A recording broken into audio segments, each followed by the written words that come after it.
I've been riding a lot of knee pads over the past decade and wanted to talk about the differences and what to look for in shopping for a pair of knee pads. There's a lot of different styles out there. These are just some of them that I've ridden over the years and wanted to give some input while you're shopping for knee pads. Over here on the left side, I've got some less protective knee pads that are more comfortable for pedaling. And over here on the right side, I've got some harder impact pads that are more designed for downhill and enduro riding. When you're looking for knee pads, one thing to consider is what style of riding you're going to be doing. So if you're looking to pedal a lot in the knee pads, look for something that's lightweight, like these Pearl Izumi Summit series. Super lightweight, super flexible, but not a lot of coverage. If you were to fall and take an impact to the side of the leg, there's not much there to protect you. As opposed to something like this Fox Launch knee pad, it's got a lot of additional protection out here on the sides. It's also got a hard shell underneath instead of something like the D3O material. So this is going to last a lot longer through multiple impacts as opposed to something that's really just saving your skin if you were to fall. Another thing to look at is some pads have this opening in the back, and sometimes that can be more comfortable, especially on a bigger pad like this, especially on a bigger pad like the Launch Pro from Fox.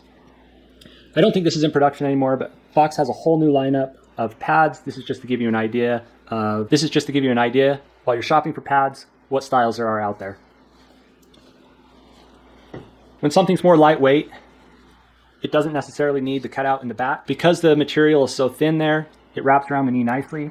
I found that as long as I have that pulled tight and don't let it get bunched up, that I don't feel it at all. Something kind of in the middle ground here are these pads from Dakine. This is the first version, the second version of these pads. I rode these for many years. You can see they did have the cutout, and I actually did get some pinching in the corners here because there is some extra material there. With the new upgraded version, they didn't have that cutout in the back.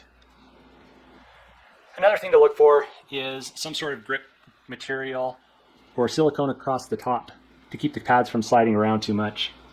A lot of the older pads, like these 661s, didn't have anything like that. As you can see, I wore these for many years. They did have the Velcro strap around the top to help keep it in place. I prefer a silicone grip to keep the pads in place over a Velcro strap. It seems to be that the bigger pads typically will have some sort of strap on the top or the top and bottom to help keep them in place. So if you're looking at a bigger pad, you may want to think about that. If you're looking at a bigger knee pad, you may want to look for a strap on the top or bottom to help keep them in place. But typically with these lighter weight pads, just the elastic with some sort of silicone around the top and bottom is enough to keep those in place. Another thing to keep in mind when pedaling is just how flexible the pads are. Because these are smaller impact pads, they're a lot more flexible. When you move up to something more for downhill, you can see it's not going to flex as well while you're pedaling.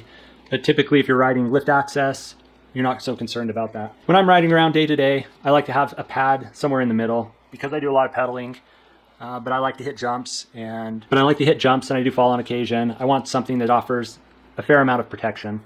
If I'm just going out on a cross-country ride and I'm just worried about a slip in some loose gravel where I'm just trying to protect my skin, I do like the Pearl Izumi Summit series, super lightweight. Be sure to check out our review of those pads. If you like reviews on outdoor gear, subscribe to the channel. If this helped you out, give it a thumbs up and check out GearChase.com for more deals on outdoor gear.